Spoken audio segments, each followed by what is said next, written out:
we came off a break dito sa Holy Week.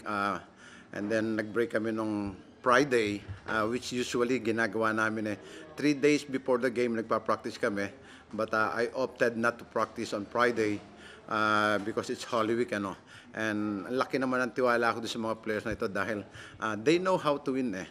That's why during the break talagang nagpahinga sila, and yung ibang players pumunta sa gym para magbanatuli ng buto nila dahil alam nila the importance of this game.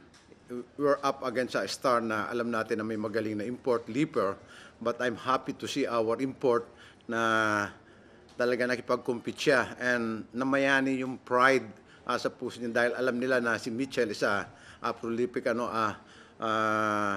import who could dunk every time na bibigyan siya ng open shot. And yung ego niya, I think yun ang nakita natin ngayon. And I hope na masustain niya ito going to the next game namin.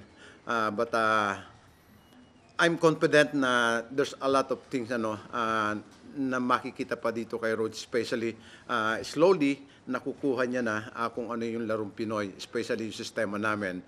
He's not really asking for the ball in every possession, but he's a good help, especially if he's playing at the post. And I think it complements do sa sistema namin and the kind of player we have.